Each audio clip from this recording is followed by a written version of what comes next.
नमस्कार दोस्तों, स्वागत है आप सभी का हिंदी महासागर में। हम लगा रहे हैं हिंदी साहित्य की प्रश्नोत्तरी। ये हमारी तीसरी क्लास है। तो आइए आज के जो महत्वपूर्ण प्रश्न हैं वो उनको देखते हैं। अभी हमारा टॉपिक आदिकाल चल रहा है, तो उसी के प्रश्नों को हम लगा रहे हैं। पहला प्रश्न है कि 84 सिद्धों में साधना की दृष्टि से सबसे ऊंचा स्थान किसका है? ऑप्शन है लुइपा, सरहपा, कंडपा और डोम्बिपा। तो इसका राइट आंसर होगा लुइपा। साधना की दृष्टि से सबसे ऊंचा स्थान लुइपा का है। सरहपा पहले सिद्ध माने जाते हैं और कंडप्पा ने सबसे अधिक रचनाएं लिखी हैं। मतलब इनकी 74 रचनाएं उपलब्ध हैं। सबसे ज्यादा रचनाएं सिद्धों में इन्हीं ने की हैं। अगला प्रश्न है कि नाथ पंथ के प्रवर्तक कौन है? ऑप्शन है नागार्जुन, जालंधर नाथ, चरपटनाथ और मत्स्येंद्र नाथ। तो इसका राइट आंसर होगा मत्स्येंद्र नाथ। इन्होंने ही नाथ पंथ की शुरुआत की है। शबदी के रचनाकार कौन हैं? ऑप्शन है गोरखनाथ, चरपटनाथ, जालंधर नाथ और नागार्जुन। इसका राइट आंसर होगा गोरखनाथ। गोरखनाथ की सबसे जो प्रमुख रचना है और मान्य रचना है वो शबदी ही है। तो शबदी के रचनाकार हैं गोरखनाथ। अगला प्रश्न है कि 12 बरस लो कूकर जीवे और 16 लो जिये सियार और बरस 18 छत्री जीवे आगे जीवन को धिक्कार। इस पंक्ति के रचनाकार कौन है? ऑप्शन है जगनिक, विद्यापति, चंद्रवरदाई और नरपति नाल। इसका राइट आंसर होगा जगनिक। जगनिक के जो आला खंड है परमाल रासु, उसी से ये पंक्तियां ली गई हैं। तो जो जगनिक का परमाल रासु ग्रंथ है उसी की ये पंक्तियां हैं। विद्यापति की रचना का नाम क्या है? तो पदावली। चंद्रवरदाई की रचना का नाम क्या है? तो चंद्रवरदाई की है पृथ्वीराज रासो।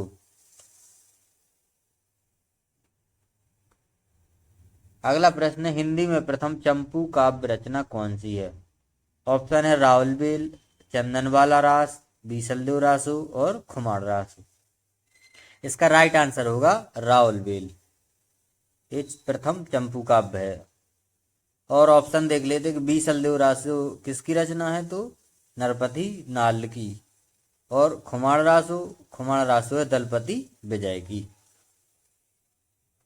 अगला प्रश्न है कि साहित्य जनता की चित्त वृत्ति का संचित प्रतिबिंब है। इस पंक्ति के लेखक कौन है? ये पंक्ति दी गई है कि साहित्य जनता की चित्त वृत्ति का संचित प्रतिबिंब है। इसके लेखक कौन है?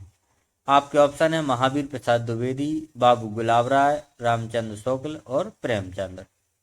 तो इसका राइट आंसर होगा रामचंद्र शुक्ल। रामचंद्र शुक्ल की ये प्रमुख पंक्ति है। अगला प्रश्न है कि हिंदी कोविद रतनमाला, इसके लेखक कौन हैं? ऑप्शन है आपके श्याम सुंदर दास, भारतेंदु हरिश्चंद्र, रामचंद्र शुक्ल और हेमचंद्र। तो इसका राइट आंसर होगा श्याम सुंदर दास। श्याम सुंदर दास की रचना है हिंदी कोविद रतनमाला। अगला प्रश्न है कि हिंदी का प्रथम व्याकरण लिखने वाले विद्वान कौन है?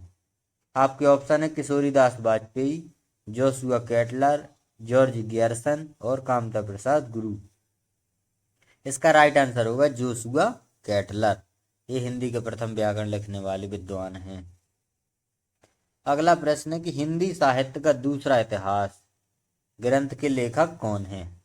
आपका ऑप्शन है बच्चन सिंह, सुमन राजे, डॉक्टर रामकुमार वर्मा और नामवर सिंह। तो इसका राइट आंसर होगा बच्चन सिंह। हिंदी साहित्य का दूसरा इतिहास नामक ग्रंथ के लेखक बच्चन सिंह हैं। ऑप्शन देख लेते कि सुमन राजे के ग्रंथ का क्या नाम है? तो सुमन राजे के ग्रंथ का नाम है हिंदी साहित्य का आधा इतिहास। ये इनके ग्रंथ का नाम है। और राम कुमार वर्मा के ग्रंथ का नाम है हिंदी साहित्य का आलोचनात्मक इतिहास। और नामवर सिंह के ग्रंथ का नाम है हिंदी साहित्य की प्रवृत्तियां। तो ये चारों के इतिहास ग्रंथ हो गए। अगला प्रश्न है पृथ्वीराज रासो की रचना सुख सुखी संवाद में हुई है, ऐसा किसने माना है? आपके ऑप्शन है हजारी प्रसाद द्विवेदी, राम कुमार वर्मा, बच्चन सिंह और श्याम सुंदर दास। इसका ऑप्शन है राइट आंसर होगा इसका हजारी प्रसाद द्विवेदी। अगला प्रश्न, भविष्यत कहा के रचनाकार कौन है? इसके ऑप्शन है धनपाल, बररुचि, पुष्पदंत और मेरुतुंग। तो इसका राइट आंसर होगा धनपाल। भविष्यत कहा रचना है धनपाल की। निम्न में से कौन सी रचना हेमचंद्र की नहीं है? आपके ऑप्शन है कुमारपाल चरित, हेमचंद्र शब्दानुशासन, योग शास्त्र और प्राकृत प्रकाश। तो आपका राइट आंसर होगा प्राकृत प्रकाश। प्राकृत प्रकाश हेमचंद्र की रचना नहीं है, यह है बररुचि की रचना है ये हेमचंद्र प्राकृत प्रकाश। बाकी ये तीनों हैं हेमचंद्र की। निर्भर भीम व्यायोग के लेखक कौन है? ऑप्शन है रामचंद्र सूरी, राजशेखर। निर्भर भीम व्यायोग के लेखक कौन है? तो आपके ऑप्शन है रामचंद्र सूरी, राजशेखर, धनपाल और पुतलिका। तो इसका राइट आंसर होगा रामचंद्र सूरी। रामचंद्र सूरी की रचना है निर्भर भीम व्यायोग। अगला प्रश्न है, अमीर खुसरो ने हिंदी के लिए कौन सा शब्द प्रयोग किया है? आपके ऑप्शन है संस्कृत, रेखता, हिंदुस्तानी और हिंदवी। तो इसका राइट आंसर होगा हिंदवी। अमीर खुसरो ने हिंदी के लिए हिंदवी शब्द का प्रयोग किया है और अमीर खुसरो को तोताए हिंद कहा जाता है। अगला प्रश्न है कि विद्यापति की पदावली किस भाषा की रचना है? ऑप्शन है मैथिली भाषा, राजस्थानी भाषा, ब्रजभाषा और प्राकृत भाषा। इसका राइट आंसर होगा मैथिली भाषा।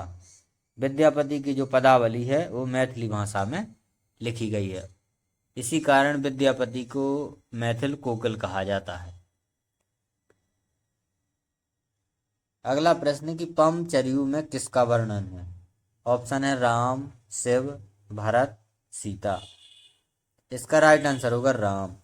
पमचरियु में श्री राम का वर्णन है। ये अपभ्रंश की रामायण कही जाती है, तो इसमें श्री राम का वर्णन है और इसके लेखक हैं स्वयंभू। अगला प्रश्न है कि रेवंत गिरी रास की रचनाकार कौन है? आपके ऑप्शन है विजय सेन सूरी, देवसेन, सुमतिगण और जिनधर्म सूरी। तो इसका राइट आंसर होगा विजय सेन सूरी।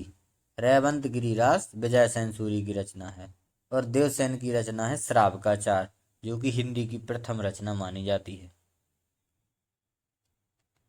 अगला प्रश्न है कि निम्न में से कौन सी रचना अमीर खुसरो की नहीं है? ऑप्शन है पहेलियां तथा मुकरियां, दो सुखने, खालिकबारी और पुरुष परीक्षा। तो इसका राइट आंसर होगा पुरुष परीक्षा। ये अमीर खुसरो की रचना नहीं है, ये है विद्यापति की। और जो पहेलियां मुकरियां, दो सुखने और खालिकबारी, ये तीनों अमीर खुसरो की रचनाएं हैं। अगला प्रश्न है कि ढोला मारूरा दूहा रचना में ढोला के पिता का क्या नाम था? आपके ऑप्शन है राजा जसवंत सिंह, राजा जय सिंह, हरराज सिंह और राजा नल। तो इसका राइट आंसर होगा राजा नल। ढोला मारूरा दूहा में ढोला के पिता का नाम राजा नल था। अगला प्रश्न है कि भरत मुनि ने अपभ्रंश को क्या नाम दिया है? आपके ऑप्शन है देश भाषा, लोक भाषा, जनभाषा या अशुद्ध भाषा। तो इसका राइट आंसर होगा देश भाषा। भरत मुनि ने अपभ्रंश को देश भाषा कहा है। तो ये थे आज के जो महत्वपूर्ण प्रश्न हैं।